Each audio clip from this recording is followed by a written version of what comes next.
Bem-vindos ao 45 Graus. Neste episódio estarei à conversa com José Milhazes para tentar compreender a Rússia.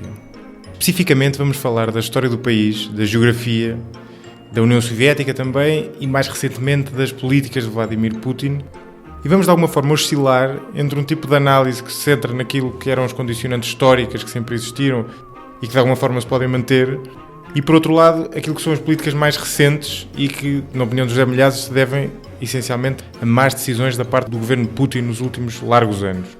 José Milhazes, que todos conhecemos pela sua imponente barba, que é a inveja póstuma de Rasputin, é um convidado excepcional para compreender a Rússia. Por um lado, tem formação académica em História da Rússia, com um doutoramento concluído em 2008. Por outro, viveu no país desde 1977, sendo que desde o início dos anos 90 foi correspondente em Moscovo de vários órgãos de comunicação social e inicialmente do Público. Na Rússia, José Milhazes foi testemunha em primeira mão do regime soviético, inicialmente, com o qual se foi progressivamente desencantando, e posteriormente da queda da Cortina de Ferro, a transição para a Rússia e, mais recentemente, das políticas de Vladimir Putin.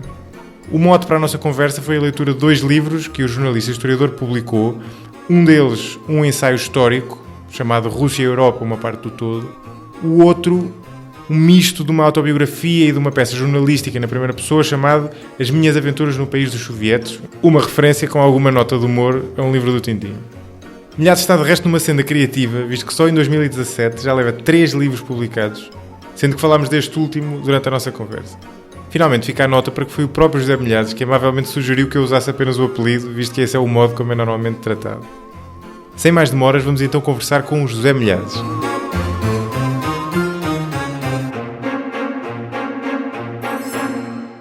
Viva, José Milhazes, bem-vindo ao podcast, obrigado por ter aceito o convite. Obrigado eu. Havia este é um episódio especial de certa forma para mim, como eu já lhe disse isto em off, eu tinha, o José Milhazes deu uma ajuda de certa forma não intencional, mas parte ou resultante do trabalho que tem com o blog num trabalho que eu fiz na faculdade, e que foi dos trabalhos que eu mais gostei de fazer ainda por cima, na altura sobre a questão da relação entre a Rússia e a Europa, leia-se União Europeia, e na altura tinha muito que ver com a questão energética que estava na ordem do dia. Portanto, desde aí, pelo menos, que eu sigo o seu trabalho. Já agora, antes de começarmos, também dou uma nota relativa ao que estávamos a falar antes, que é do livro que vai sair agora em outubro, o Pensamento Geopolítico e Filosófico da Rússia entre o século IX e o século XXI. Exatamente. Portanto, está para sair em outubro. Agora, em relação à Rússia, esta conversa tem o Milhazes está aqui enquanto, por um lado, especialista na história da Rússia, não é? Porque é alguém que tem um doutoramento em história russa, e por outro lado, como alguém que viveu na Rússia durante 38 anos. E isso é uma experiência única, não diria única, mas pelo menos especial, e que dá uma vivência de dentro que um ocidental, um europeu não russo, tem muita dificuldade em mimetizar, porque é uma experiência de viver as coisas de dentro, não é? E a pessoa de fora nunca tem essa vivência por dentro. Eu começava por uma questão, analisando a Rússia do ponto de vista mais macro, quer dizer, olhando de trás. A sensação com que eu fico, e acho que não é que é comum a outras pessoas que observam a Rússia, é que quando a pessoa analisa determinado período da história da Rússia, ou até a contemporaneidade da Rússia, mais do que uma determinada conjuntura, há elementos estruturais que lá estão sempre presentes, ou seja, há elementos estruturais que vêm desde sempre e se mantêm até à atualidade e continuam a ditar a ação dos líderes russos, sejam eles czares, sejam eles soviéticos ou da Rússia contemporânea. Aquilo que me ocorreu a pensar sobre este tema foi dividir em três vertentes. Uma delas tem a ver com a geografia, que é particularmente importante na Rússia, é importante em todos os países, mas na Rússia é especialmente importante. Outra tem a ver com a história, com as condicionantes históricas da Rússia, e obviamente estão interligadas, e uma terceira que tem a ver, e que também está obviamente interligada com as outras, que tem a ver com uma cultura russa que é muito particular, muito sui generis e muito diferente da cultura ocidental, o que desde logo torna difícil, como eu dizia aos ocidentais, entendamos, europeus do Ocidente e Centro-Europeu e Norte-Europeu, perceber devidamente a Rússia e aquilo que está em jogo. Havia, aliás, uma frase do Henry Kissinger, o secretário de Estado americano durante a Guerra Fria, que ele dizia que de Pedro Grande a Putin as circunstâncias mudaram, mas a cadência tem-se mantido quase inalterada ao longo dos séculos, e é um bocadinho essa a sensação que eu tenho. Começando pela geografia, eu gostava muito de saber a sua opinião em relação a isto. Dentro deste identifica pelo menos 3 fatores geográficos que são muito importantes. Um tem que ver com a ausência de fronteiras fixas, exceto no norte e no leste, não é? Exceto as oceânicas, as marítimas. Claro. E isto liga com o segundo fator, essa ausência de fronteiras fixas cria sobretudo uma fragilidade no Ocidente, a Ocidente de Moscovo, isto é, no chamado Grande Planalto norte-europeu, não é? Cria ali uma espécie de campo por onde a Rússia sente que pode ser invadida a qualquer momento, não é?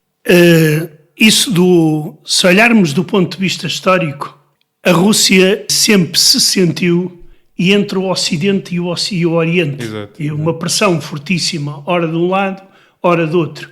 Pressão não só militar, mas também em termos de cultura, de modo de vida, porque a Rússia é um continente, não é um país. Sim. Alguns dizem que continua a ser um império, os russos acham que não. Os russos acham que não? Não. Isso é curioso. Os russos, quer dizer, eu quando falo dos russos falo da maioria da mentalidade. Sim. Da mentalidade e dos homens que estão no poder, eles não consideram que a Rússia seja um império. Eles consideram que a Rússia é um país formado por diversos povos, mas de forma voluntária. Harmoniosa, sim. Exatamente. Porque eu pensei que tivesse a usar império no sentido de potência, mas claro, império no sentido de outros povos conquistados. Exato. Tanto é que alguns historiadores, e na era soviética e mesmo agora, e pensadores, dizem que a Rússia não conquistava. Aderiam à Rússia. Sim. Na era soviética, lembro-me que havia sempre um paradoxo muito interessante. É que, na época em que eu estudei, os anos 70, 80, se celebraram uma série de centenários da adesão voluntária do Cazaquistão, da Quirguízia, do Uzbequistão à Rússia. E então nós, os historiadores, e não só, e as outras pessoas que têm alguma cultura, ríamos porque Lenin dizia que o Império Russo era a prisão dos povos. Ou seja, os povos entravam voluntariamente na prisão. Exato. Ora, havia aqui um contrassenso. Mas, neste momento, e isso é também fundamental, é que nós não podemos analisar a geografia da Rússia como se estivéssemos a analisá-la antes do aparecimento da bomba atómica e dos mísseis. Quer dizer, porque as formas de ataque e de defesa mudaram completamente e transformaram completamente o fator geográfico. Claro. Nós não podemos dizer que neste momento seria possível, embora todas as invasões da Rússia falharam e em guerras com o emprego de armas convencionais falham sempre por um motivo, é que a Rússia é muito grande. Exato. E não pode ser conquistada. E demora a chegar lá, não é? Por terra demora... Sim, mas pode... Demorava, sobretudo.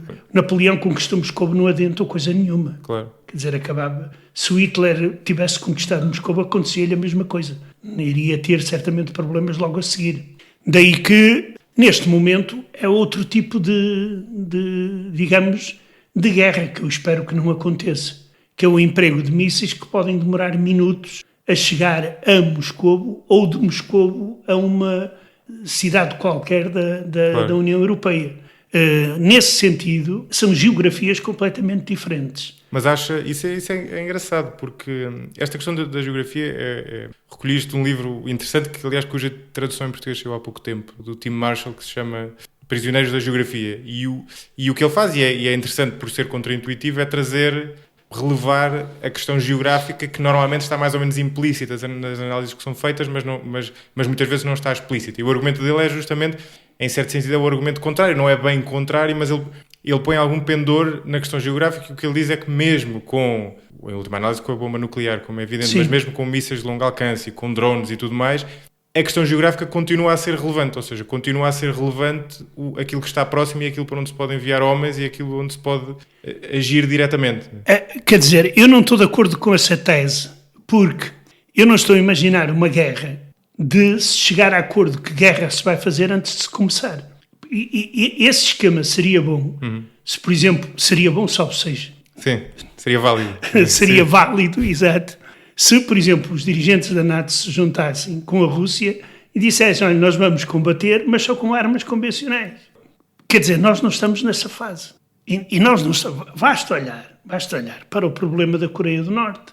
Quer dizer, onde um país pequeno se transforma numa ameaça absolutamente desconhecida, que não se sabe bem. Sabe-se que há uma ameaça, não se sabe qual é a dimensão, julga-se que seja de grande dimensão.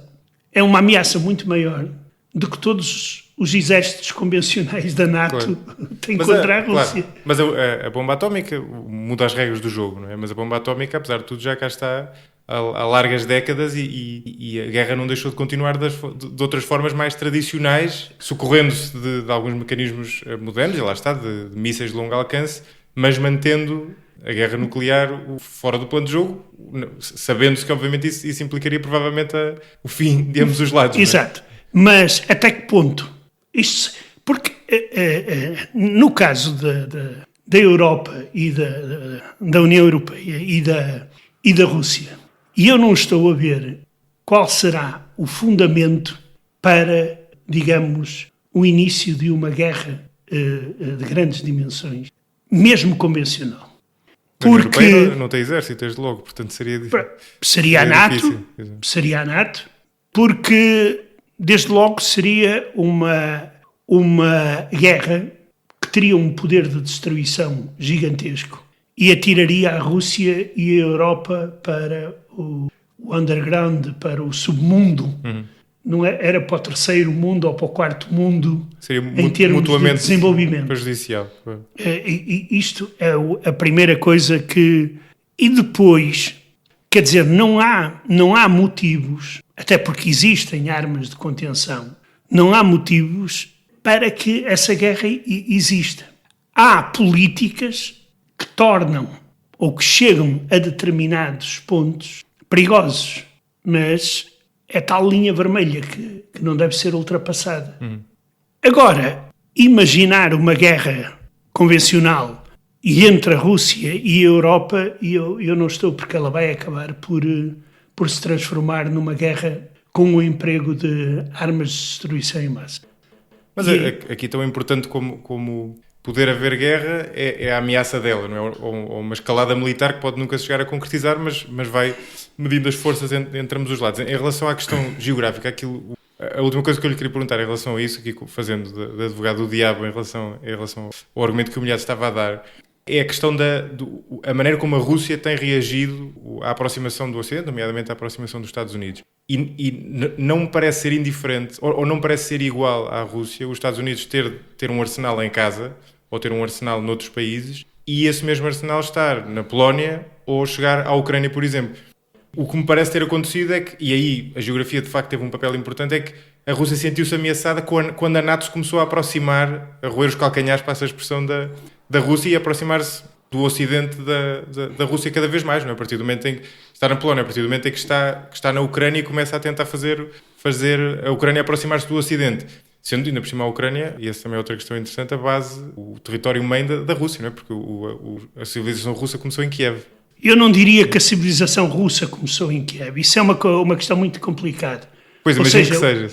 Uma parte do mundo eslavo, ou os chamados eslavos orientais, tem o início da sua civilização em Kiev. Mas eu queria lembrar uma coisa. No tempo da Guerra Fria, os Estados Unidos tinham mísseis na Turquia, que está pertíssimo da União Soviética. Assim como a União Soviética chegou a determinado momento a ter mísseis em Cuba.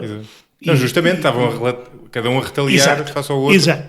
O problema aqui, eu penso que é uma situação em que a direção russa está a cair num erro. Foi o mesmo erro que caiu a União Soviética. E o mais incrível é que, de forma tão evidente, que não se consegue compreender às vezes como é que estas coisas sucedem. Ora, repara uma coisa, a União Soviética, uma das formas, ou uma das vias que levou ao fim da União Soviética foi a corrida aos armamentos.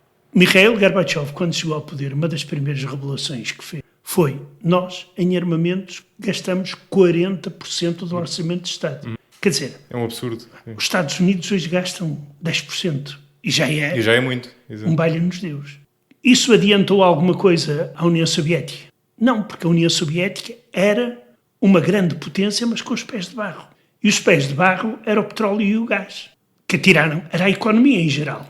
Tinha uma economia muito muito fraca, tinha um desenvolvimento humano muito aquém do europeu ou do norte-americano. E são todos estes fatores que levam à queda da União Soviética. E agora volta-se a colocar o mesmo problema. A Rússia tem dinheiro para manter uma corrida aos armamentos? A Rússia tem dinheiro para manter uma guerra de grandes dimensões e durante muito tempo? E são tudo questões que se devem colocar. É porque a última análise é o que importa. E o PIB russo é cerca de 10% do PIB americano. Por exemplo, agora vamos imaginar que é possível a tal guerra entre a NATO e a Rússia. Quer dizer, não se vai pensar, mesmo pensando os russos podem chegar até onde quiserem, mas o esforço de guerra para eles vai ser incomportável. Além disso, eles sabem também que o problema não é a Europa. O problema é a China. Esse é que vai ser o grande problema para a Rússia. Claro que é esse tipo de retórica, muitas das vezes agressiva, militarista, por parte da Rússia, é uma espécie de complexo de inferioridade que continua a existir. Continua a existir porquê? Porque quando Putin chega ao poder e tem o petróleo a subir a preços nunca vistos, o lógico seria pegar nesse dinheiro e investir na modernização do país. Não foi. Modernizaram as Forças Armadas, sem dúvida, mas as infraestruturas e a criação de grandes alta tecnologia não se vê. Ou se vê, ou se ela existe, está fechada no setor militar. Claro. Acontece a mesma coisa que na União Soviética. Indústria pesada e indústria do armamento. Exatamente. É que ninguém imagina, nem pode imaginar, que os foguetões soviéticos voavam para o espaço sem existir um computador. Eles tinham um computador. Claro. E se calhar eles só não tiveram primeiro computadores do que o Ocidente porque a cibernética foi uma ciência proibida por Stalin. Considerava a cibernética e a genética duas pseudociências. E claro que se via que na União Soviética existia um grande potencial científico, não há dúvida. Mas esse potencial ficava todo no setor militar. Pouco dele saía para o setor civil.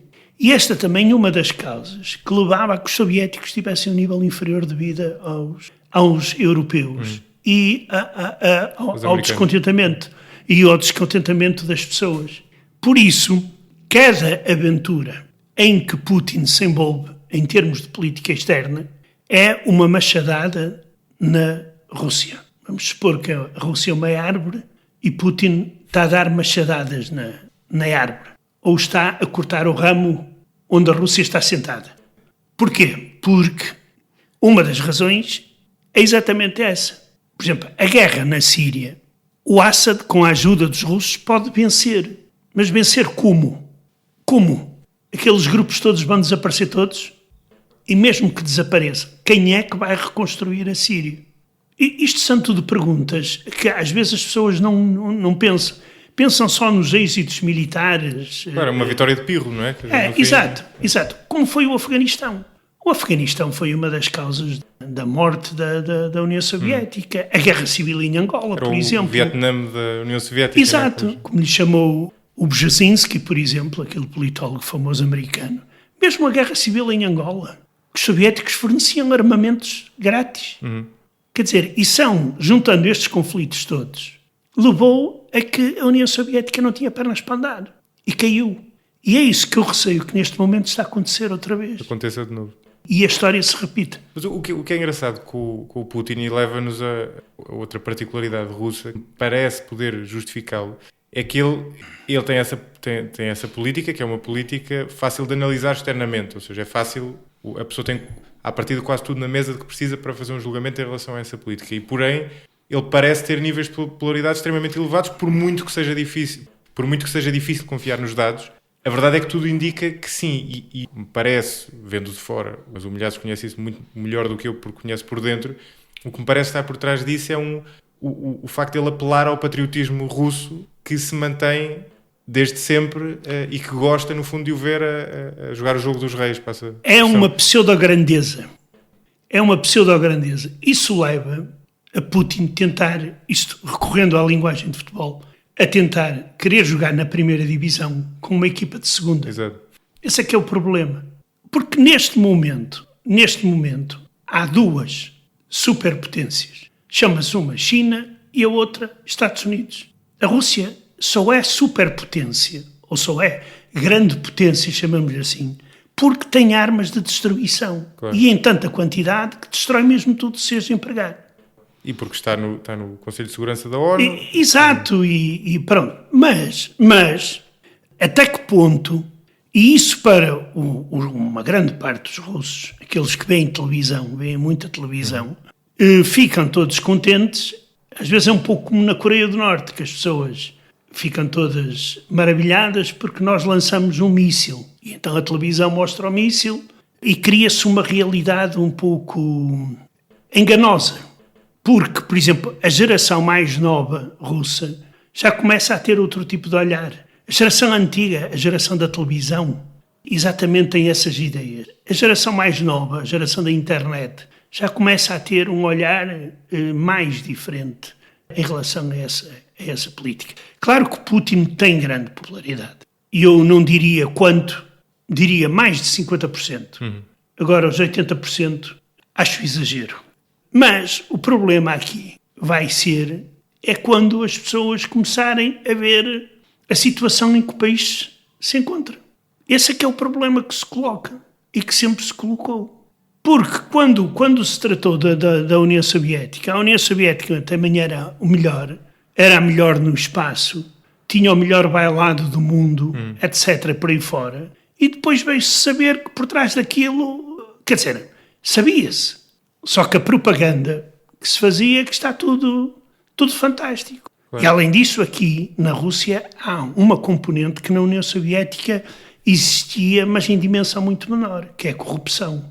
A Rússia, neste momento, está entre os países mais corruptos do mundo. Sim, a economia avançada mais corrupta do mundo. Quer dizer, não há negócio que não se faça sem luvas, sem... E isso aí também contribui para o enfraquecimento da própria Rússia. Claro que as pessoas ficam todas felizes quando Putin mete um oligarca na cadeia. Mas é um oligarca dos outros. Dos outros. Os dele não vão. Os amigos dele continuam. E continuam a viver à grande e à francesa e a roubar. E isso aí não contribui de forma a que o país avance e se desenvolva. Esse é que é o grande problema que eu acho que está a acontecer hoje na Rússia. A Rússia está a perder o comboio da modernidade. Está a perdê-lo muito rapidamente. A questão é se tem percepção que isso está a acontecer, não é? Há pessoas que têm. O poder, as pessoas no poder, acho eu, já estão numa das fases de sobrevivência. Tentarem aguentarem o mais possível. Contenção de perdas. Exato. E tentarem manter-se o mais possível no poder para aguentar, digamos, as suas riquezas e os seus privilégios. Mas até quando é que isto será possível? Nós não sabemos. Há pessoas que dizem que isto pode demorar muito tempo. Há pessoas que dizem que pode demorar menos tempo. Aqui há sempre um fator que é muito importante na política russa, que a política russa é uma pirâmide invertida. Tudo se centra na parte de baixo, no Putin. Se tirar o Putin, o que é que vai acontecer à pirâmide? Rui. Exatamente. E de que forma vai ruir? Qual será o futuro? Porque Putin é uma pessoa como outra qualquer. Ele vai morrer como outra pessoa qualquer morre. Claro. Embora ele seja relativamente novo ainda. Tem 64 anos. Mas se for para um novo mandato, e ele já vai sair de lá, porque ele pode prolongar eternamente. Exato. Tem 6 anos, não é, os mandatos? Os mandatos, não, presidenciais têm 7. 7, exatamente, 7. É isso. No fim do próximo mandato, se ele se recandidatar, o que é muito provável, ele vai ser mais velho do que o Gorbachev e mais velho do que o Yeltsin. Vai ser o presidente mais velho desde 1985. E o que neste momento nós temos é um período de estagnação. Claro, não se pode excluir a possibilidade de Putin mudar de rumo e começar a tomar outro tipo de política quando vir que a situação está má. Mas é improvável até porque é difícil. Há um comprometimento já com uma determinada filosofia que é difícil desdizer. Sim, mas às vezes... Não. Aqui há uma coisa. O Putin evolui. Eu falei-lhe naquela antologia que nós vamos publicar. Exato. Eu diria que o autor mais prendado, que tem direito a mais textos, Sim. é Putin. Ah, sim? Putin tem direito a 4 textos, que são todos fundamentais. Desde que ele logo chega ao poder, uma conversa com intelectuais escoceses, onde ele diz que a Rússia é a Europa. E aqui não há dúvida absolutamente nenhuma. E eu por baixo daquele discurso, assinava e apoiava. Depois vem o famoso discurso de Munique, 2007, onde ele põe em causa a ordem nacional. Depois vem os discursos da Crimeia. Ou seja, nós temos aqui vários Putins, com vários programas em termos de política externa. E no início do mandato, o que alguns pensavam era que ele primeiro ia pôr ordem na casa e depois tentar recuperar algum do papel internacional que a Rússia tinha, que a União Soviética tinha. Mas não é isso que está a acontecer. E não é isso que está a acontecer, porque exatamente há uma falsa aqui. A Rússia está a tentar mostrar uma política externa forte, mas que não é realizável. Não tem sustentação. Não tem sustentação. Eles podem dizer aquilo que querem. É uma política de bluff, em certo sentido, e as democracias lidam muito mal com ameaças belicistas, normalmente. Não é? Os Estados Unidos estão, de certa forma, preparados para isso. Por um lado, têm uma cultura diferente, mas também estão habituados. Mas isso viu-se, por exemplo, na Segunda Guerra, que é como quem diz, antes da Segunda Guerra, a ameaça do Hitler demorou muito tempo a ser levada a sério pelas democracias, porque há uma espécie de angústia da guerra, não é? As democracias normalmente não gostam... Não gostam da guerra. Exatamente. Pois. Isso é verdade. Eu estou perfeitamente convencido, se Hitler não atacasse Stalin acabava por atacar Hitler. Porque embora tivessem uma aliança. Embora tivessem uma aliança. Mas as alianças, claro, os tratados e alianças são todos escritos em papéis. Exato. E os papéis podem servir para os mais diversos fins. Claro. Nomeadamente para serem rasgados e lançados para o caixote de lixo. E naquele caso foi provavelmente nenhuma das partes assinou genuinamente. Exato, cada um tinha os seus objetivos. Foi um interesse pontual que levou a assinar. Claro, sem dúvida. Mas em relação a Putin, nesta fase atual da Rússia, eu fiz aquela pergunta em relação à cultura russa, porque eu acho, e se calhar pode ser um enviesamento meu e idiosincrasia e estar errado, mas eu tendo a achar que, percebendo o eleitor médio de um determinado país, é possível perceber porque é que determinada política é apoiada. E o que me parece, vendo de fora, é que o cidadão médio russo tem uma cultura no sentido de uma maneira de olhar para o mundo muito diferente, por exemplo, da nossa. Obviamente Portugal é um país pequeno, e mesmo quando foi uma potência marítima, territorialmente sempre foi um país pequeno, e em termos de população sempre foi um país pequeno. Portanto é difícil imaginar-nos enquanto nação atacante e belicista nas últimas poucas centenas de anos. No caso da Rússia é um pouco diferente, mas o que parecer-me é muito difícil que um português se sentisse enamorado por esse tipo de discurso. Mas na Rússia, claramente, aquilo ressoa junto de alguma população, diria provavelmente a população mais velha, mas não sei se será verdade, mas existe a cultura russa é muito particular. Há uma frase, o Churchill tem aquela frase conhecida de que a Rússia é uma charada envolta em mistério dentro do enigma. É uma frase que é muito citada. Sim. E na continuação dessa frase ele diz: estou convencido de que não há nada que os russos admirem mais do que a força, e não há nada porque tenham menos respeito do que a fraqueza. Isso é verdade. E isso é muito específico. Isso sem dúvida. Fazer figura de fraco, e aí eu dou um exemplo recente, que foi quando da guerra entre a Rússia e a Geórgia em 2008, que a União Europeia, nessa altura dirigida por Durão Barroso e Sarkozy, tentam, muito rapidamente, pôr fim ao conflito. Mas essa rapidez com que foi feita foi de tal forma desastrosa que eles não deram conta, ou se deram conta, e pior ainda, de que estavam a ceder à Rússia de uma forma incrível. Foi a questão dos observadores. Quando se chega a um acordo sobre cessar de fogo, a questão que se coloca é observadores. E tem que se determinar onde vão ficar esses observadores. Claro. Durão Barroso e Sarkozy estavam tão ansiosos, com tanta pressa de assinar o papel, que se esqueceram desse pormenor. E quando se lembraram e vieram dizer, olha, vai haver observadores do lado da fronteira georgiana e do lado da região separatista que é apoiada pela Rússia, Ossétia do Sul. E a Rússia disse, não, isso não está lá no papel. Vai haver observadores russos no lado da Ossétia do Sul, mas observadores estrangeiros na Ossétia do Sul não está previsto.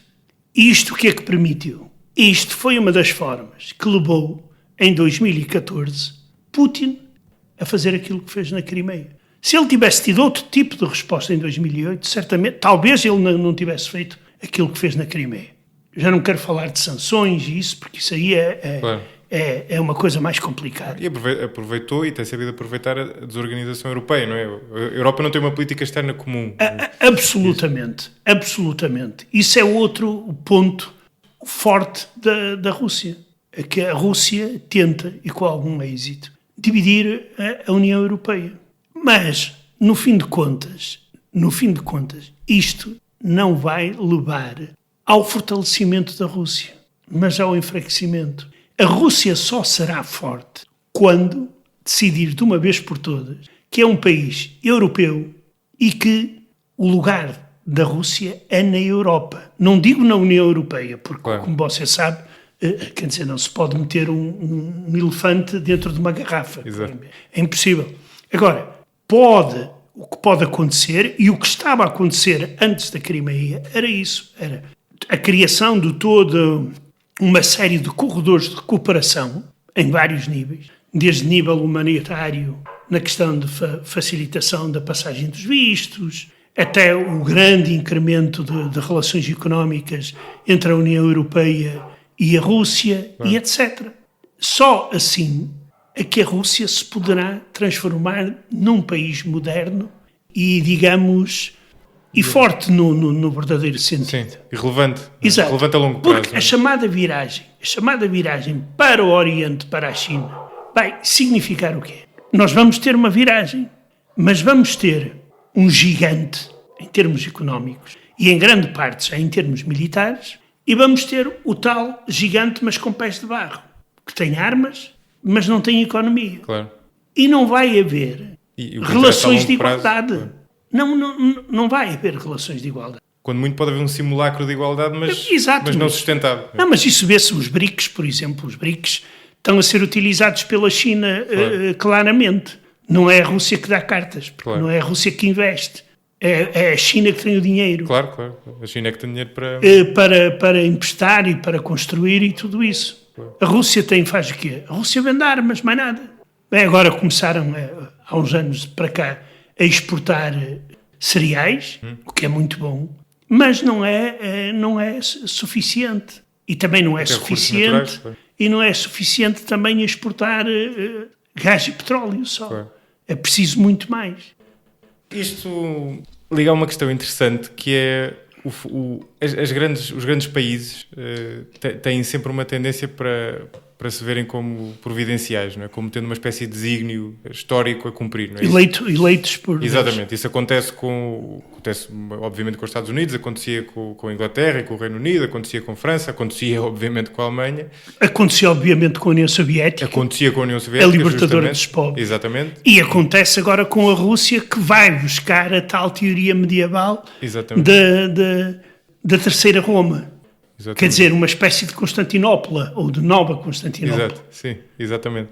Mas o que é engraçado aí é que há países que souberam fazer essa transição. O Reino Unido soube fazê-lo. O Reino Unido era um país que na viragem do século XIX para o século XX era a grande potência mundial, e depois, algures entre esse início do século e o final da Segunda Guerra Mundial, perdeu esse estatuto e soube ganhar um novo lugar no mundo. Não é? A França, obviamente, soube fazê-lo também. A Alemanha teve um processo muito mais difícil, mas a última análise fez-lo muito bem, e hoje em dia parece ter a questão bem resolvida. A Rússia não fez essa transição. Exato. Não é? O que é engraçado, não é? O que é que poderia ter acontecido diferente para essa transição ter ocorrido? Não é? Eu acho que aqui há várias componentes. Primeiro, não houve uma descomunização do aparelho de Estado. Não houve. E o que é que era preciso ter acontecido para ter havido? Outro tipo de... Era preciso que tivessem aparecido dirigentes capazes de realizar esse processo. o que não aconteceu. Digamos, dos grandes males da Rússia foi ter como primeiro presidente Yeltsin, que era uma pessoa fraca no sentido político. Sim, era perfeitamente inepto enquanto Inepto, político. exatamente. E isso foi fatal para a Rússia. E é uma das origens do putinismo, digamos, advém da fraqueza do Claro, um vazio de poder que regime. havia quando ele entrou Exato, no fundo. exato. Isto por um lado. Por outro lado, nós, no fim da União Soviética, temos um Ocidente em euforia, completamente uma paranoia, o que eu chamaria uma paranoia total, cujo, digamos, ponto alto é a famosa teoria do fim da história. Exato, Fukuyama. Ridícula completamente. A história não acabou ali, estava a começar se calhar ali, que pensavam que a Rússia se iria desintegrar, enfraquecer, pronto, iria tornar-se um país absolutamente controlável pelo Ocidente. Se ia deixar absorver pelo Ocidente, em certo sentido, não é? Exato, exato. E o que o Ocidente não fez nessa altura e devia fazer, penso eu, era uma espécie de plano Marshall para toda aquela região. Tentar ganhar a Rússia. Não humilhá-la, mas tentar ganhá-la para o lado ocidental. Não permitir, por exemplo, que corruptos estejam no poder, porque são os nossos corruptos, ou os nossos filhos da mãe, como diziam. Parece que era o Eisenhower que dizia em relação ao presidente do Panamá. É um filho da mãe, mas é o nosso filho da mãe. E foi um pouco isto que aconteceu. Quer dizer, o Ocidente não soube ajudar a Rússia a encontrar o seu caminho. E aí tem sérias culpas. A chamada terapia de choque na economia nos anos 90, que lançou milhões de pessoas para a pobreza, a pilhagem da propriedade pública, sem qualquer tipo de, digamos, ficava quem tinha força. Não, e ele também, em vez de criar uma economia concorrencial, criou uma oligarquia. Não é? Exatamente. Virou-se completamente contra as intenções iniciais. Exatamente, exato. Isso, infelizmente, foi feito, em grande parte, com as mãos do Ocidente. Nomeadamente no tempo de Yeltsin, não é? Sim. O que faz com que, hoje, uma grande parte dos russos deteste tudo o que seja liberal ou que seja democrático. Essas palavras são palavrões. Embora gostem de vir descansar, os que têm dinheiro, claro, prefiram vir descansar ao Mónaco ou ao Algarve do que à Crimeia. Isso também é verdade. Mas... O que, já agora fazendo aqui um parênteses rápido, todas as sanções que o Ocidente impôs à Rússia, aquela que fez Putin agir, foi a sanção que impedia os oligarcas russos de gastarem o dinheiro deles no Ocidente. O que é engraçado, não é? Porque no fundo tocou na corda sensível. Sim, era o que eles... Sim, é porque na questão das sanções, eu acho que há um problema que foi as sanções, se para darem resultado, têm que ser sanções, a sério. Não podem ser meias sanções, ou um quarto de sanções. Ou se vai para uma política de sanções, que é uma política extremamente arriscada, sem dúvida. Eu, por exemplo, não sou grande adepto. Mas com a Rússia era ir até ao fim. E o fim o que era? Congelar as contas de todos os oligarcas e corruptos russos que estão no Ocidente, por exemplo. Agora fala-se com este conflito diplomático entre a Rússia e os Estados Unidos, de fecha embaixadas, expulsam-se diplomatas, etc. Que a situação pode chegar ao ponto dos Estados Unidos, por exemplo, congelarem as contas da Rússia nos Estados Unidos. Claro que isto aqui joga a favor de Putin. Putin vai ter eleições em março de 2018. E não é por acaso que ele mudou as eleições de dezembro de 2018 para março. Porquê? Porque foi em março que a Crimeia foi ocupada. E então, no dia da ocupação da Crimeia, vão ser as eleições presidenciais. É no dia certo? Exato. No dia exato? Exatamente. Ora, isto é muito importante. E este tipo de política joga a favor de Putin. Joga porque há muitos russos que dizem, e ele tem razão porque os americanos fazem isto, os americanos fazem aquilo, fazem aquele outro. E neste momento temos um grande paradoxo, que eu acho que foi dos erros que Vladimir Putin maiores cometeu na sua carreira política, que foi apostar em Trump para presidente. Quer dizer, isto, como se está a ver, foi uma espécie de tiro, eu não diria na perna, mas talvez um bocadinho rente à cabeça. Jogou mal, claramente. E nós, neste momento, estamos com esse grande problema, que temos nos Estados Unidos que não sabemos o que querem. Temos uma Rússia em que o presidente Putin pode tomar determinado tipo de posições internacionais, algumas delas em que não pode haver reação militar. E este clima também dificulta outra questão, que é a questão da solução do problema na Península da Coreia, onde a Rússia, em conflito com os Estados Unidos, é empurrada delicadamente para o lado e aparece a China e os Estados Unidos a serem os dois polos da solução do problema. Isto devia levar Moscou a pensar que o multipolar que eles defendem nas relações internacionais se pode transformar novamente num bipolar. Mas entre os Estados Unidos e a China. Exatamente. Mas como é que a China vê a Rússia? Vê enquanto aliada ou enquanto... A China nunca teve aliados na história. A China tem interesses. E enquanto esses interesses coincidirem, são nossos aliados. Quando não se coincidirem, deixam de ser aliados. Os chineses são muito pragmáticos nessas coisas. Sim, como em outras. Exato. Eles são muito pragmáticos. E eles vão ser da mesma forma pragmáticos com a Rússia. Se há um forte enfraquecimento da Rússia no futuro, a China vai tentar reivindicar territórios do Extremo Oriente russo. Sim, já está de certa forma a entrar na Rússia dentro, embora via migrações, não é? Exatamente. Já vivem milhões de chineses no Extremo Oriente russo. E a população russa a diminuir, por exemplo. E são estes problemas que deviam ser resolvidos e não são. Ou seja, os problemas internos ficam para trás e a Rússia vai se meter numa coisa chamada Síria que não tem fim. Por causa de projetos que talvez lhe dessem algum lucro, mas que eu penso que são lucros inferiores aos prejuízos que a Rússia vai ter. Em última análise, a pessoa tende a olhar para os países como... e olhar casuisticamente para aquilo que os países decidem fazer. No caso da Rússia, obviamente que agora, havendo sobretudo um poder quase absoluto nas mãos de Putin, é tentador a pessoa avaliar aquilo que ele está a fazer bem e o que está a fazer mal, que é muito, e o modo como o devia fazer de maneira diferente. Mas, na verdade, aquilo que leva a políticas económicas e de outro tipo acertadas é muito menos vezes quem está no poder e muito mais vezes a força da sociedade civil. Ou seja, isso é que leva normalmente os países a progredir. E na Rússia, aquilo que existe sobretudo, e desde sempre, que aliás é curioso, é um Estado central muito forte que leva praticamente à ausência de uma sociedade civil. Não é praticamente, não existe. Não existe, justamente, exatamente. Ainda há um fenómeno contrário, que é muito daquilo que estava a ser desestatizado volta a passar às mãos do Estado.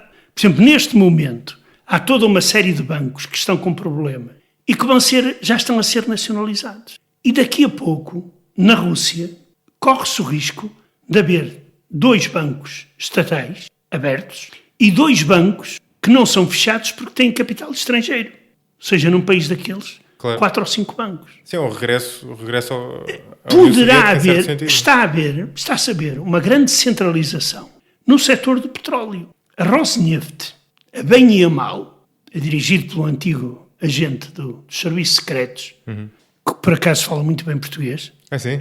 Sim, foi espião em Angola e Moçambique. E ele está a concentrar na Rosneft toda uma série de empresas e está a construir um gigante. Está a consolidar um gigante, como é a Gazprom, por exemplo, claro. Que é monopolista praticamente no campo do gás. E isso aí, e não há, digamos, campo para a criação de pequenas e médias empresas. Porque além, mesmo que haja dinheiro, há o problema da corrupção, há o problema de quem controla, do ponto de vista mafioso, uma ou outra área. E claro, não há confiança no sistema. Exato, os agentes não têm confiança no sistema, o que é o pior.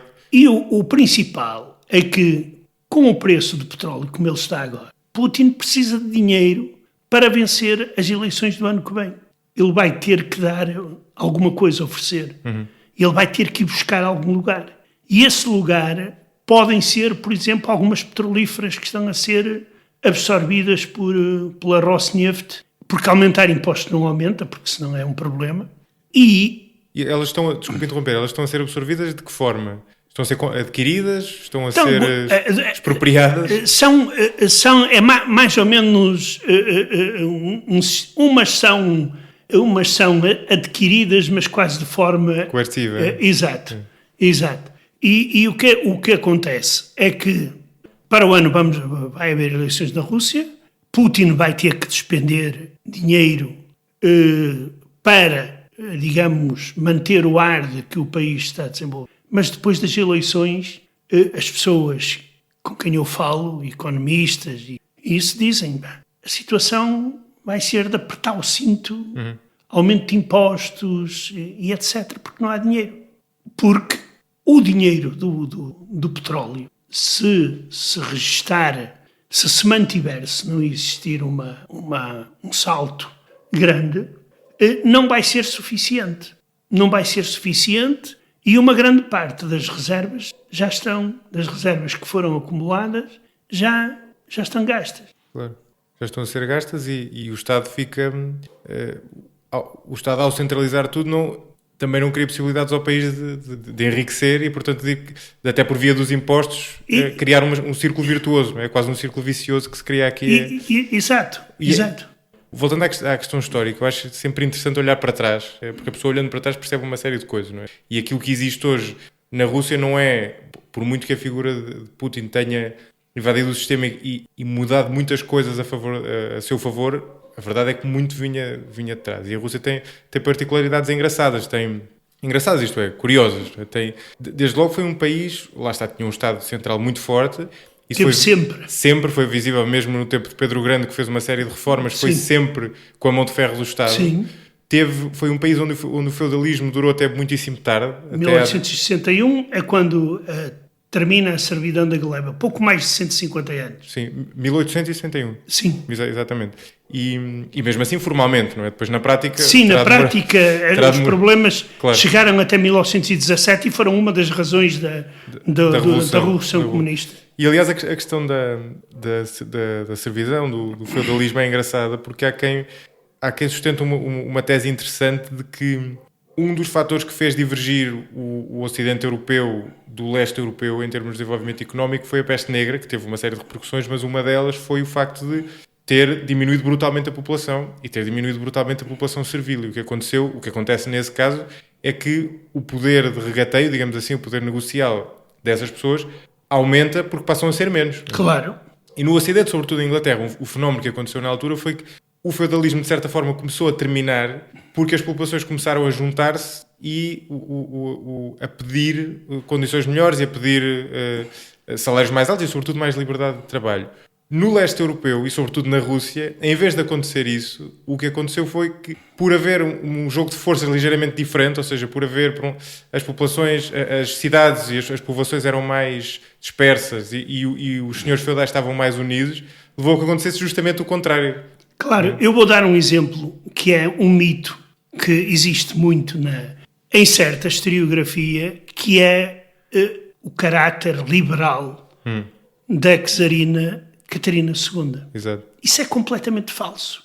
O decreto ou o caso que ela escreveu, tudo muito bonito, a correspondência com Voltaire, a quem ela considerava um parvo, não na correspondência, mas no diário, no dia-a-dia, e Diderot e outros, ela é que toma a decisão, que é o cúmulo, digamos, o ponto mais alto da servidão da gleba, em que um servo depende completamente do senhor até a vida. Ele pode ser morto como um animal. Claro, propriedade, não é? É um escravo mais do que um servo, na verdade. Exato.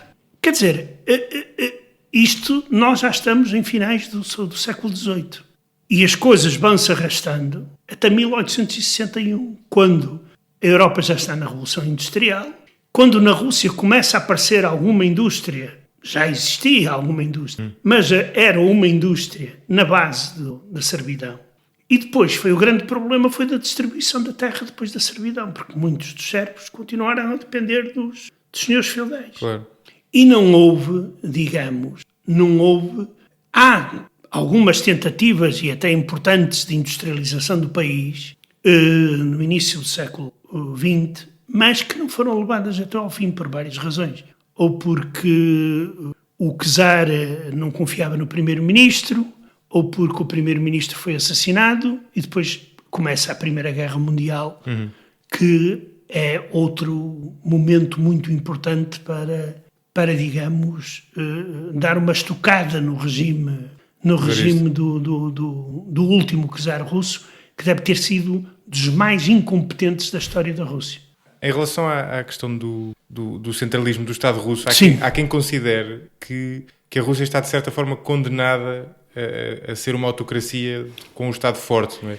Pelas várias questões que nós já falámos, sobretudo a questão territorial. Um território enorme, com fronteiras permeáveis, e que isso cria quase uma impossibilidade de construir uma democracia à imagem das democracias ocidentais. Não? Concorda? Pois, o problema aí está... eu olho para isso de forma diferente. É claro que a Rússia, sendo um país europeu, eu não tenho dúvida, é um país europeu diferente como qualquer outro país europeu. Você pega num português e pega num finlandês e num russo e diga, o português é mais próximo de quem em termos de mentalidade? Do russo, não é do finlandês. Sim, sim. E já lá vamos. Já vamos falar sobre isso. Mas isto é importante para dizer o quê? Que não existe uma democracia única. Existem normas fundamentais que determinam a democracia, que regem o sistema eleitoral, a liberdade de imprensa, etc. Agora, há nuances, há pormenores que são diferentes nos diferentes países. Eu penso que o grande erro de Putin, e talvez por medo daquilo que aconteceu na Chechênia, foi não começar um processo de descentralização. Devagar, com cuidado, mas fazer. Mas o meu ponto é, qual era o incentivo dele para o fazer?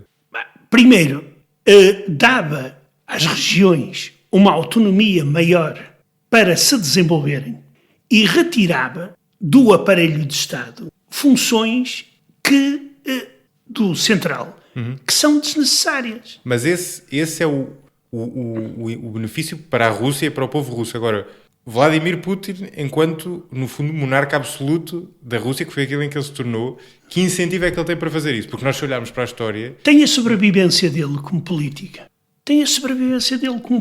Acha tem que ele coisa... não crê que consegue manter o estado atual das coisas durante a década ou década e meia que falta até ele deixar o poder? A palavra de ordem é Putin é a Rússia é Putin. O meu ponto é o seguinte, um senhor absoluto, quer dizer, se nós olharmos para a história, um monarca absoluto não abriu mão do seu poder, foi forçado a fazê-lo. Aconteceu no Reino Unido, aconteceu isso, na Inglaterra, não é? Em França aconteceu exatamente o mesmo. Acaba mal. Mas ele não tem incentivos para o fazer, não é? Tem que ser o povo no sentido lato, isto é, a sociedade, as forças da sociedade, a forçarem-no a fazer isso. Caso contrário, é difícil que ele... Mas se ele queima todo o território à sua volta, em termos de sociedade civil, para que ela não exista... Claro, justamente. Se as eleições não são livres, se há repressão da oposição, como é que pode aparecer essa sociedade civil? Não pode. Claro. No fundo é o dilema... Por exemplo, ontem domingo, dia 10 de setembro, houve eleições municipais em toda a Rússia. Em Moscovo, a oposição ganhou em alguns bairros. Pronto, tiveram 10% dos vereadores, mas tiveram 10%. Aquela oposição extraparlamentar, não é o Partido Comunista e o Partido Zhirinovsky, porque isso é folclore, não é oposição. A tal dita oposição extraparlamentar, que o Putin chama radicais, venceram, mas é Moscovo, não é a província, também temos que ver isso. Mas isto são coisas muito, muito, muito pequenas, porque ele e toda a sua corte não permitem o aparecimento de forças que desafiem o poder ou que obriguem o poder a trabalhar melhor. Esse é o problema, mas aqui é que não houve autocracia nenhuma, nem ditadura nenhuma, que tenha acabado bem.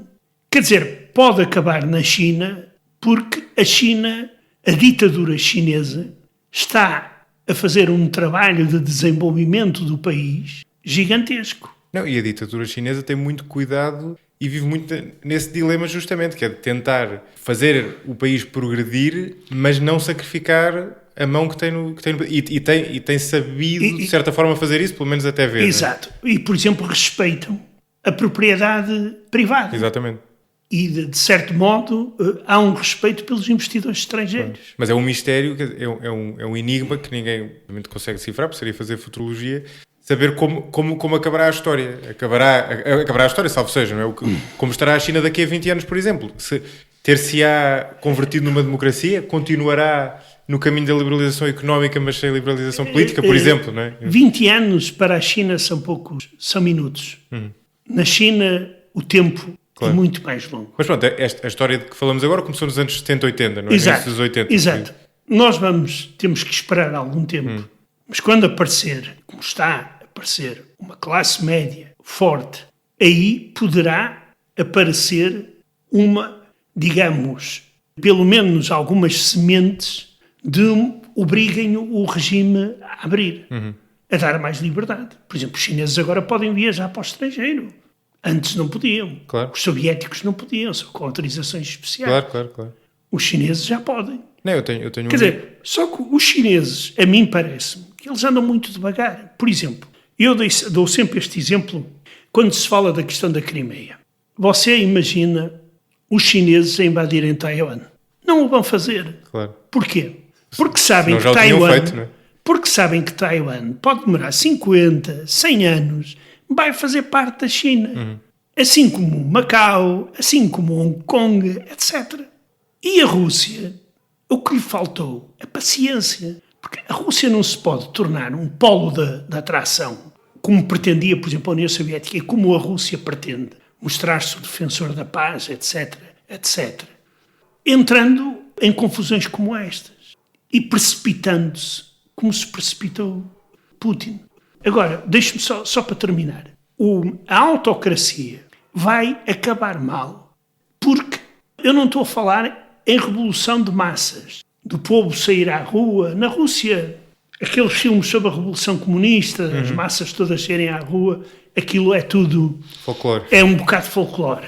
Porque ninguém acreditava, como uma cambada de loucos bolcheviques, que eram algumas dezenas de milhares, conseguiam tomar o poder e ficar com o poder durante muito tempo. Mas, voltando à Rússia moderna, eu acho que as mudanças não vêm da sociedade civil. Têm que vir de cima. Têm que vir da corte. Era o Churchill que dizia. A política na Rússia é uma luta de bulldogs debaixo do tapete. Tem que ser a elite russa, quando constatar que a política de Putin está a conduzir o país a um beco sem saída, ou estão a ter problemas, que poderá aparecer uma corrente ou que obrigue Putin a sair, a mudar, ou que o obrigue a sair. Esta é a minha convicção. O que me parece estar a acontecer é que essa elite russa que não está já comprometida com Putin é cada vez menor, seja porque ela se vai comprometendo mais com Putin, seja porque aquela que não se compromete é forçada a sair, não é? Portanto, vai emagrecendo cada vez mais o... Claro, vêm-se embora, preferem viver no Ocidente em paz e segurança do que viverem lá. Isso é outra das consequências dessa política, é a fuga de cérebros. Exatamente. Ou seja, quanto mais tempo passa, o que eu quero dizer é, quanto mais tempo passa, menos provável se torna uma transição desse género. Exato. É? Exato. E no caso extremo da Coreia do Norte, por exemplo, na prática é isso que acontece. Não é? Se há exemplo de país sem sociedade civil, tanto quanto a pessoa consegue perceber é a Coreia do Norte, é que não há contestação nenhuma. Não, e se arrebentar a Coreia do Norte tem que ser lá em cima. Ou alguém dá um tiro ao homem, ou envenena. Mas o problema é que este estado de coisas, esta situação, leva também a uma fuga de cérebros da Rússia. Primeiro, a educação, universidades e isso desceram muito nos ratings internacionais. Isso é curioso, ou seja, o ensino universitário hoje é pior do que era na era soviética. E isso é não há nenhuma universidade soviética entre as 100 melhores. Russa? Sim. Universidade russa agora? Sim, Universidade russa. Eu estudei na 5ª melhor universidade do mundo, que era soviética. Exato. Isto aqui... Mas o que mudou? O que mudou foi o desinvestimento no ensino e a falta de oportunidades que as pessoas têm. A corrupção, claro. As pessoas entram para a universidade, as pessoas têm que pagar para entrar na universidade, luvas, corrompe-se para fazer exames e etc. Porquê? Porque os professores ganham muito mal, por exemplo. Claro. Há professores que têm salários miseráveis. Depois, dizem-me assim, claro, que se vão embora, vão. E nós temos um exemplo muito concreto, que é um dos fundadores do Google. Exatamente. Você vai ver nos últimos anos, os prémios Nobel, estão lá russos, mas não trabalham na Rússia. Exato. Trabalham na Holanda, nos Estados Unidos, etc. E isto é fatal para um sistema que se pretende modernizar. Claro. O que eu acho interessante é isso, sobretudo, e isso liga a uma pergunta que eu lhe queria fazer, porque o Milhazes viveu na União Soviética desde meados dos anos 70, portanto ainda apanhou o fim da União Soviética em certo sentido, mas ainda uma boa década e meia, quase duas décadas de União Soviética. E viveu no início da Rússia contemporânea, portanto tem a percepção, até há muito pouco tempo, e tem a percepção dessa realidade e da comparação entre uma e outra com os seus vários defeitos. E é interessante essa questão do ensino, porque, no fundo a pergunta que me ocorre é qual era o interesse que os líderes soviéticos tinham na educação que hoje em dia os líderes russos não têm. Eu julgo que tenho parte da resposta, é que a investigação, por muito que fosse canalizada para a parte militar e da indústria pesada, era importante na altura. Sim, isso era um grande estímulo. Exatamente, tinha um interesse estratégico muito grande, e depois havia aquela questão de poder soviético decidir, como há pouco o Milhazes falava, daquilo que eram ciências que se podia estudar, daquelas que não se podiam estudar, mas aquelas que tinham a sorte, salvo seja, de ficar do lado daquelas que deviam ser estudadas, tinham um ensino de qualidade por trás dela e que depois dava lugar, e o Milhazes refere isso no seu livro, que é quase uma biografia. Por exemplo, a prática médica, pelo menos em alguns hospitais, era muito avançada, se não, podia não ter até tecnologia de ponta, mas pelo menos tinha pessoas com grande conhecimento. Não, às vezes até tinha tecnologia de ponta, mais de ponta do que no Ocidente.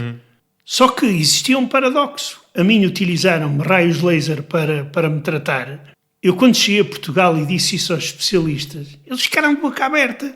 Diz, como? Então, quando eu expliquei como é que os raios laser eram um colega meu que tinha que, digamos, segurar a pistola Exato. do raio laser, sim, porque não havia pessoal, enfermeiras, né? para tratar daquilo, porque as enfermeiras ganhavam muito mal. Existia desses paradoxos. Mas eles tinham grandes médicos. E às vezes, até essas dificuldades obrigavam os médicos a fazer milagres verdadeiros. Claro.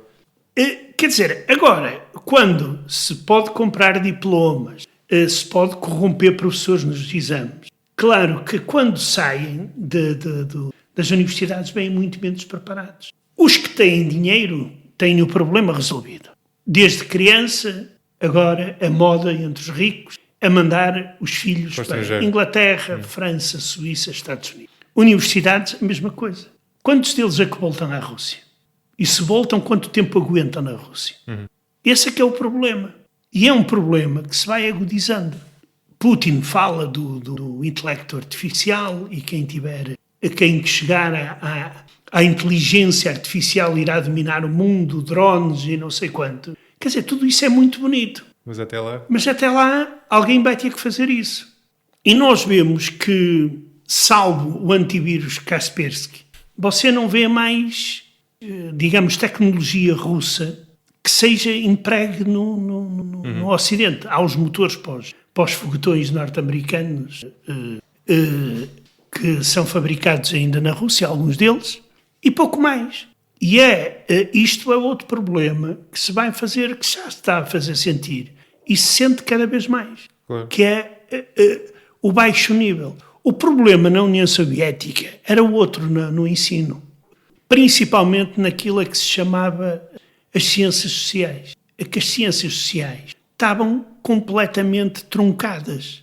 Quer dizer, nós estudávamos marxismo-leninismo e pouco mais. Exato. E tudo tinha que encaixar naquilo. A história, a filosofia, tudo. A cibernética e a genética não se encaixaram no marxismo-leninismo e tiveram o destino que tiveram. Sim, era como o molde surgia antes da investigação. Exato, não é? Exato. Ou seja, formavam-se pessoas no campo técnico muito fortes, no campo humanitário havia pessoas muito fortes, mas que tinham que ir além do marxismo-leninismo. Eram quase autodidatas, não é? E não era só autodidatas, era, por exemplo, só em determinado nível é que se podia ter acesso a determinado nível de livros, jornais, por exemplo, estrangeiros, revistas estrangeiras, etc. E tudo isto dificultava o desenvolvimento, eu diria, da ciência na União Soviética. Sim, e impedia o pensamento livre, que é o que subjaz a atividade científica. Exatamente. Agora, havia setores em que eles aplicavam tudo, ou por questão de necessidade para meios militares e outros, ou então para propaganda. Nós temos que ser campeões em xadrez e no desporto. E então, na RDA, a República Democrática Alemã, corria-se ao doping mais famoso. Os soviéticos não eram apanhados, mas tudo era feito para a grandeza da União Soviética, para inglês ver. Claro. Que é isso que leva... Americano, no caso. No caso americano e não só. Também português, porque eu fui para a União Soviética porque imaginava que aquilo que não era só fachada, que aquilo tinha algum conteúdo. Sim. E esse é um problema. Que eu, quando digo para inglês ver, para utilizar a frase normal, mas no meu caso foi para português ver. Mas deixa-me pegar aí, que isso é interessante. Quando foi para a União Soviética, na prática, para a Rússia, tendo ido para Moscovo, quais foram os maiores choques culturais? E por outro lado, e no reverso da medalha, quais foram as maiores parecenças inesperadas entre uma cultura e outra? O choque principal advém o não conhecimento da língua. Isso é fundamental quando chega a uma sociedade daquele tipo e não se sabe a língua. Claro. Não, mas eu digo no trato das pessoas e na maneira como a sociedade funciona. Os russos têm uma particularidade. Os russos são muito frios na primeira abordagem, ao contrário dos portugueses. Mas depois, se você é amigo, eles são amigos a sério. Eu tenho muitos amigos, e não só russos, porque na Rússia não vivem só russos. Claro. Tenho muitos amigos judeus e de outras nacionalidades que lá vivem. E a experiência humana, tive experiências humanas muito positivas. Agora, um jovem comunista que chega a Moscou, por exemplo, e não consegue compreender porque é que andam putos atrás de você a pedir uma chiclete, ou aparece um cidadão ou uma cidadã qualquer que lhe quer comprar as calças de ganga que você tem vestidas. Então você começa... Primeiro, tenta-se explicar sempre. Um comunista tenta sempre explicar, mesmo o inexplicável. Que isso aí são coisas da burguesia. Porque se pode viver sem jeans e sem chicletes. E depois pode-se viver sem muito mais coisas. Quer dizer, sem nada de sim, no limite... No limite pode-se viver como na Coreia do Norte. O resto é tudo... superficial. É tudo superficial. Pode-se pensar dessa maneira. Compreende? Agora, quando você vê que você vive numa superpotência, num país que devia ser riquíssimo, cuja população deveria viver muito bem, e lá a nomenclatura come a mesma coisa que come o meu pai e a minha mãe, que o meu pai que era pescador, come melhor do que eles, porque o meu pai comia peixinho fresquinho todos os dias, e eles nem vê-lo. Claro. Também, diga-se de passagem, também comia melhor do que eu. E provavelmente que nós dois. Mas quando eu falo em peixe, falo carne, falo fruta, etc. Aquelas coisas que nós pensávamos que é uma coisa elementar. Chegar a uma loja e comprar bananas. Ou comprar laranjas. Claro que nós andávamos sempre atrás de uma explicação. A Segunda Guerra Mundial, mas depois passavam 50 anos da Segunda Guerra Mundial. Claro. 60 anos da Segunda Guerra Mundial. E o pessoal dizia, isto começa já a não servir bem para mostrar que algo está mal nesta sociedade.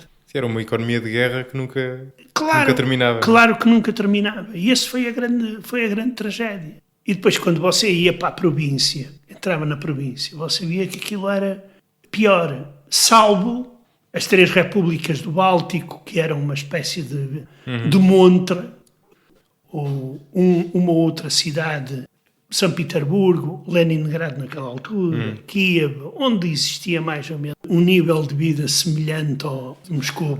Agora, o resto da província viveu sempre com senhas de racionamento até ao fim do comunismo.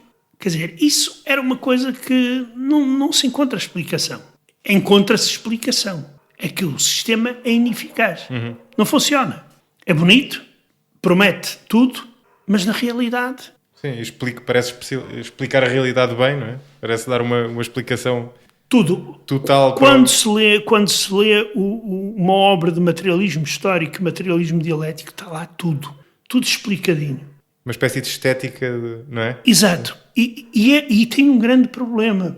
É que você vê que está tudo de tal forma descrito, é o determinismo. É o determinismo, porque não pode ser de outra maneira. Depois do feudalismo vem o capitalismo, depois do capitalismo vem o socialismo. Tirando por norte que na Rússia não chegou a haver capitalismo, não é? Portanto, quer dizer, dessa forma não... Existiu uma fase de capitalismo de Estado, eu chamar-lhe muito breve, mas aconteceu no final do século, nos finais do século XIX e início do século XX. E estava a haver um grande desenvolvimento, por exemplo, industrial. Mas não chegou a criar as forças, não é, que Marx previa, não é? Não. Uma das coisas que se comentava na altura é que o comunismo... O Lenin teve que ir além de Marx. Exatamente. Para explicar a Revolução Russa. Exatamente. Que era porque aquilo não cabia... Era o elo fraco do imperialismo, porque segundo Marx e Engels, as revoluções iriam acontecer nos países capitalistas desenvolvidos. Exatamente. E não num país como a Rússia. Teria que ser uma revolução... Exatamente, não correspondia minimamente à previsão. Não é? Claro. Depois foi uma questão de adaptar. Claro, tal como depois Mao fez na China, também adaptar... Sim, e a construção do socialismo num país só, porque Marx e Engels previam que era uma revolução que iria, pelo menos, tomar uma grande parte do continente europeu e etc.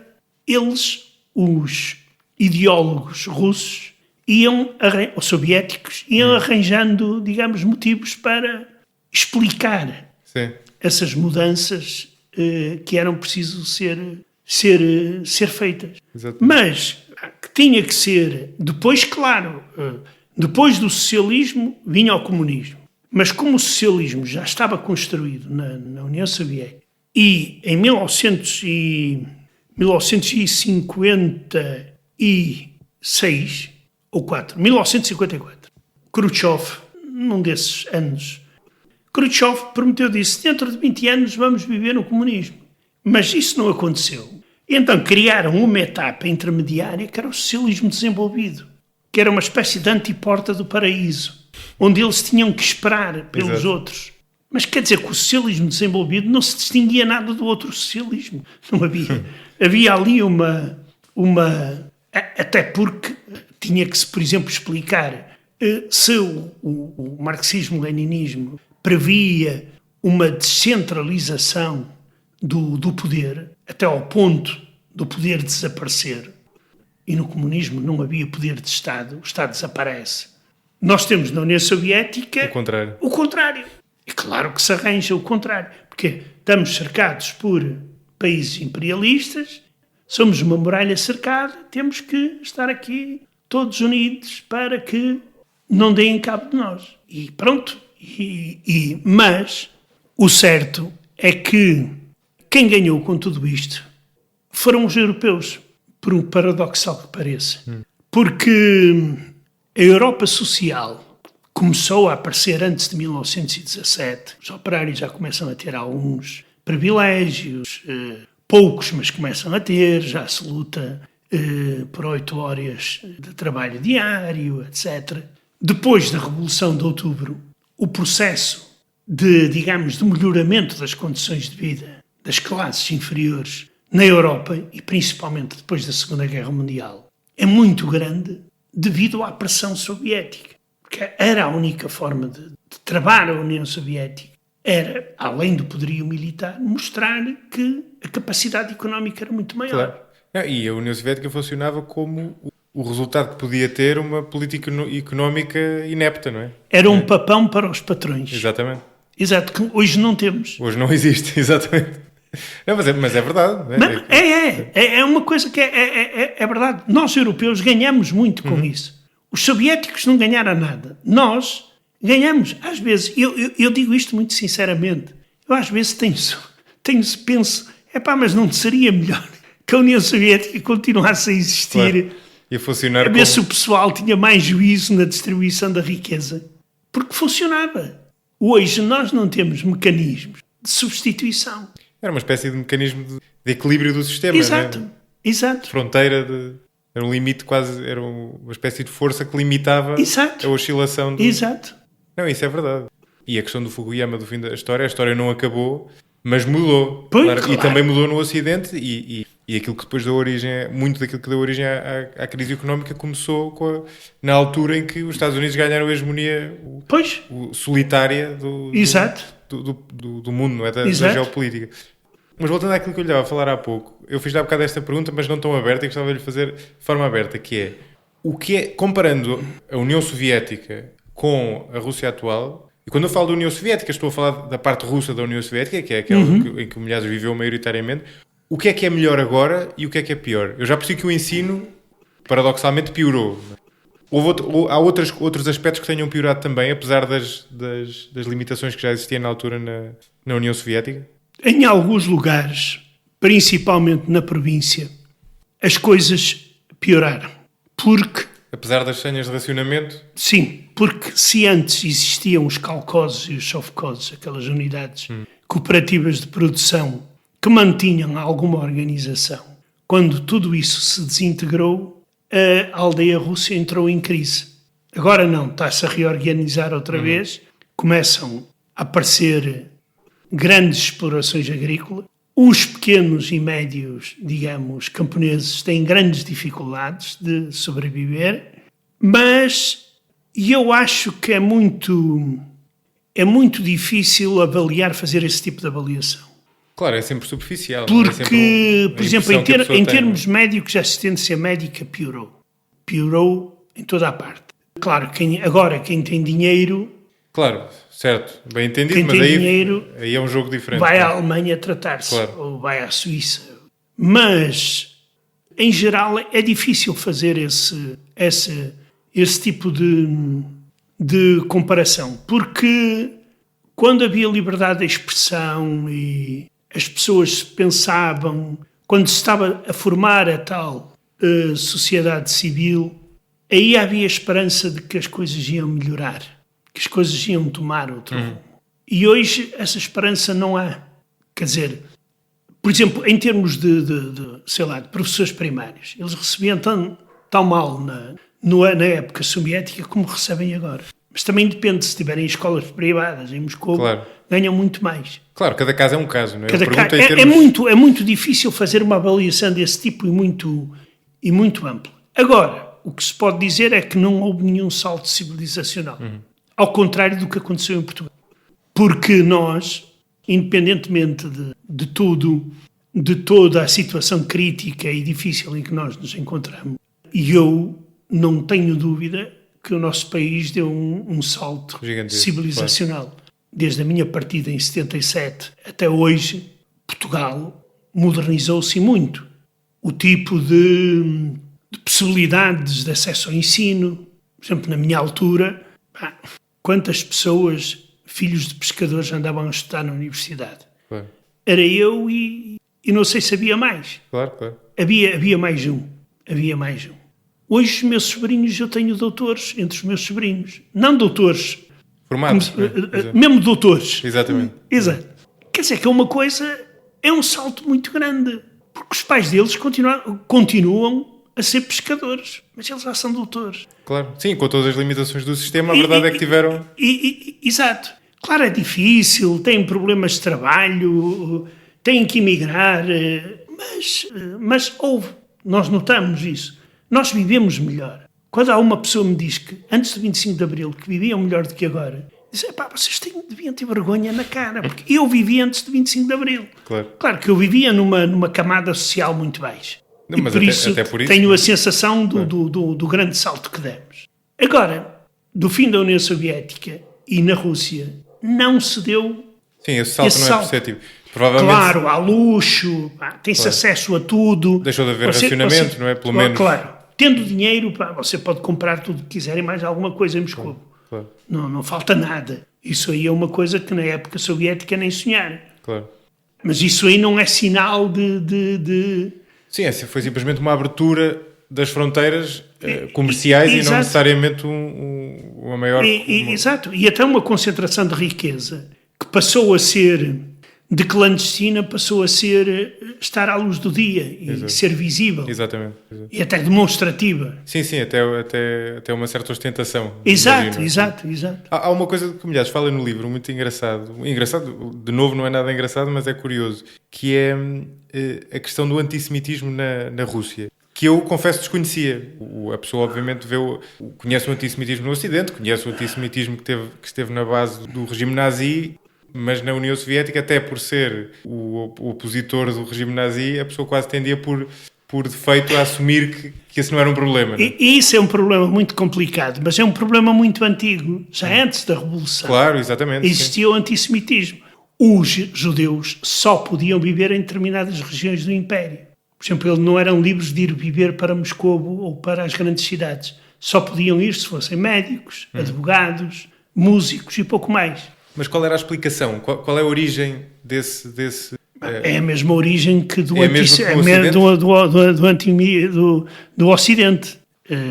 É o povo que matou Cristo, é o povo que explora toda a gente e... Porque a questão no Ocidente havia o Ocidente ligado à Igreja Católica. A Igreja Católica rejeitava toda a atividade económica financeira, via os juros como usura, não é? Eu confesso que não sei, no caso da Igreja Ortodoxa Russa, também era uma visão muito semelhante. Claro, nesse sentido, os únicos que podiam, digamos, emprestar dinheiro e transacionar eram os judeus. E não havia grandes diferenças. Agora, na União Soviética, parecendo um paradoxo, era uma chaga muito grande. Por exemplo, claro que alguns da teoria da conspiração dizem que o golpe de Estado comunista, em 1917, foi feito pela maçonaria e os judeus. Há sempre uma pequena parte de razão, que é um grande número de dirigentes da Revolução eram judeus. Exato. Ou tinham sangue judaico. Porque na Rússia há muita gente que diz, não, eu sou russo e não sei quanto e tal, depois vai ver a avó e a bisavó e lá tem o tal sangue judeu, porque neste mundo não... Quer dizer, é impossível... Sim, andando suficientemente para trás. Travar por exemplo, na União Soviética, no chamado passaporte interno, bilhete de identidade, lá estava escrito a sua etnia. É o chamado ponto número 5, o maldito ponto número 5. Estava lá judeu. Claro que um judeu podia adotar por meter lá russo. Qualquer povo da União Soviética, se não quisesse lá meter, por exemplo, Estónia, podia meter russo. Ok. Só que, como diziam as anedotas judaicas na União Soviética, que eram muitas, a polícia quando bate, não bate no passaporte, bate no focinho. E o livro tem uma série de anedotas com piada, por acaso. Exato. Ou seja, há historiadores que defendem, e eu estou também de acordo em grande parte com esta tese, que Stalin ia exatamente repetir o que Hitler fez com os judeus durante a Segunda Guerra Mundial. Depois, quando ele começa, os judeus só foram salvos porque Stalin morreu. Porque senão eles iam ser liquidados. Como já tinham sido liquidados muitos antes, mas em massa. Sim, Stalin fez isso com uma série de povos. Sim. Por isso com os judeus. Só mais os judeus, claro que existe aquele ódio porque normalmente as pessoas que mais sucesso têm são os judeus. Mas isso também é fruto da história e culpa das sociedades que não sabem absorver que durante séculos tiveram um antissemitismo como política dessa. Vamos pensar, os judeus não podiam comprar terras. Só em casos extraordinários, na Rússia, recebiam autorização do czar ou até recebiam títulos de nobreza, nobiliária. Por exemplo, eu escrevi um livro sobre um português, foi um desses. Os pais de Trotsky, por exemplo, também. Mas, salvo raras exceções, eles dedicavam-se, e tendo em conta o antissemitismo e aos chamados pogrom. O que é um pogrom? Pogrom é uma matança de judeus. A palavra pogrom é uma palavra eslava. E porquê que um judeu não se dedica a cultivar a terra e é médico, ou é músico, ou é advogado, ou tem muitas das chamadas, digamos, profissões intelectuais? Porque lhe era vedado o acesso a outras E não coisas. só, e nem só. Porque em caso de fuga, eles levavam a cabeça com eles. E o médico, tanto pode ser médico na Rússia como em Portugal. Claro. Ou um violinista, mesmo que perca o violino pelo caminho, Sim, continua a saber tocar.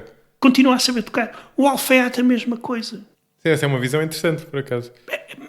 Mas é curioso observar isto, que eles não eram como o caracol, que não podiam andar com a casa às costas, porque arriscavam-se, principalmente em países onde o antissemitismo era tradicional. Claro, na União Soviética, quando se dá a Revolução de Outubro, a onda antissemita baixa. Mas depois ela volta. Mas é uma coisa muito interessante. Quando se fala com os antissemitas russos, e se lhes começa a perguntar, e a vossa cultura? Por exemplo, qual era a etnia de escritores como Boris Pasternak? Era judeu. Vassili Grossman era judeu. E muitos. O Eisenstein, o famoso homem do cinema, era judeu. Claro, facilmente se torna incoerente, não é? É uma incoerência. E porquê? Claro que na época de Yeltsin, grande parte da oligarquia, dos oligarcas, os chamados sete boiardos, os sete donos do país, eram todos judeus, de etnia judaica. Abramovich, Khodorkovsky, tudo isso. E que criava uma certa alergia por os judeus. Claro, gerava inveja. Tomam conta de ressentimento, tudo e não sei quanto. Mas eu, quando falo com os antissemitas russos, eu digo-lhes assim, quantos judeus vivem na Rússia? Registados. Na União Soviética viviam 2,5 milhões. Uma grande parte foi para Israel. São 1/3 da população de Israel. Ah, sim? Sim. É interessante. E vocês sendo não sei quantos milhões, vocês não podem resolver o problema de controlar 1 ou 2 milhões e de competirem com Sim, eles. deixa de ser uma ameaça. Não, mas é que depois, quando nós começamos a falar com alguns deles, é interessante, porque eles também têm o tal sangue de judeu. Claro, a xenofobia ele tem sempre essa limitação, não é? Exato. Não és Por exemplo, tanque, não é? muitos dos amigos do Putin que neste momento estão no poder e foram substituir a velha oligarquia, por exemplo, os irmãos Rothenberg, que têm quase o monopólio lá na construção de pontes e não sei quanto, são judeus. Um deles foi professor de judo de Putin. E há muitos judeus que continuam a estar em cargos de responsabilidade. Claro. Agora, se eles lá estão, é o que eu digo, quer dizer, é verdade que eles têm entreajudam-se e não sei quanto. Mas também é verdade, quando se odeiam, odeiam-se da mesma forma que se odeiam os outros. Claro. E entreajudam-se porque são forçados a isso, se calhar. Normalmente, o antissemitismo é incentivado a partir de cima. É a partir de cima. Não nasce no povo. É trazido, é lançado como propaganda. Os judeus são isto. E, infelizmente, e entre a intelectualidade russa do século passado, nós temos, por exemplo, o caso de Dostoiévski, que era um antissemita acabado. O Tolstói nunca se decidiu muito bem.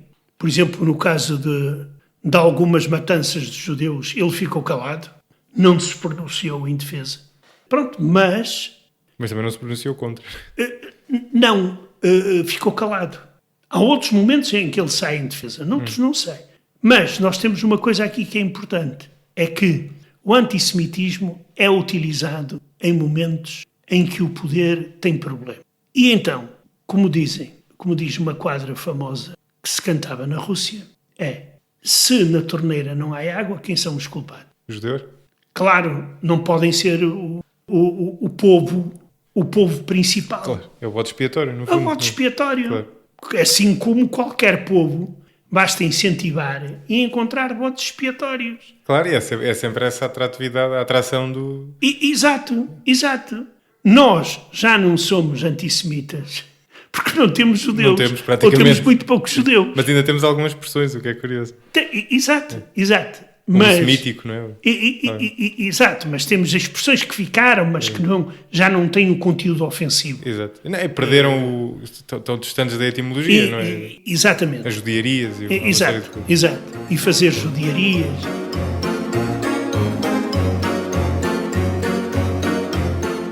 E foi a conversa com José Milhazes, uma conversa que ficámos a compreender melhor a Rússia nos seus vários aspectos, que são muitos, e na sua grande complexidade. Até à próxima.